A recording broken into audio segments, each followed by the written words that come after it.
ng telepono sa ilang sandali. Ang aming empleyado ay kukonekta sa inyo upang sagutin ang inyong karagdagang katanungan. Maraming salamat. Hello.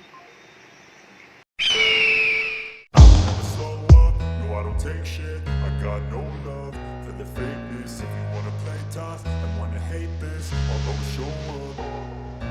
I don't ever slow up, no I don't take shit. I got no love for the fakeness. If you wanna play tough and wanna hate this, I'll always show up and make a statement. I don't ever slow up, no I don't take shit. I got no love for the fakeness. If you wanna play tough and wanna hate this, I'll always show up and make a statement. Everything I do so instinctive and so passionate. Every word I move so descriptive. Makapag-load sa aming kumpanya.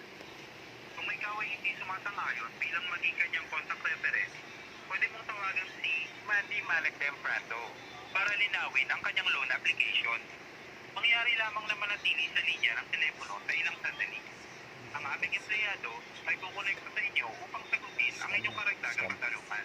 Maraming salamat. Hello. Kaya tayo.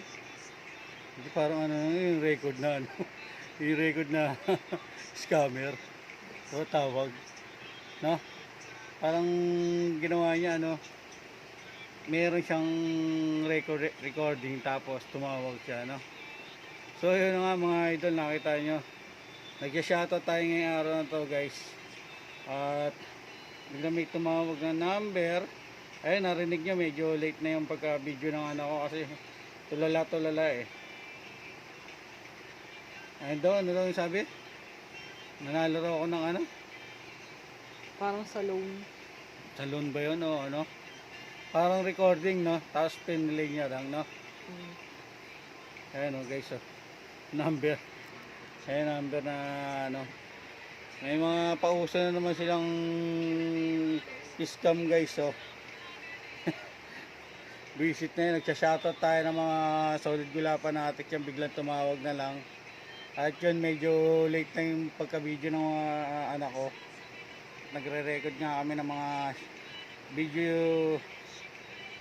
shoutout.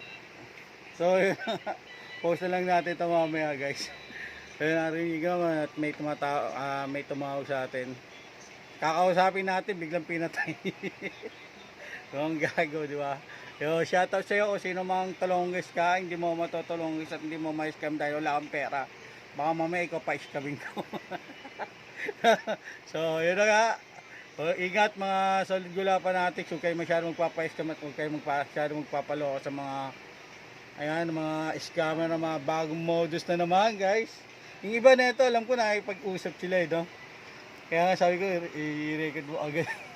Kala ko, ma-vlog din natin na gano'n, no? Kasi pinatay, no, gago. Sige na, yun na lang. Ingat palagi. God bless you. Stay safe.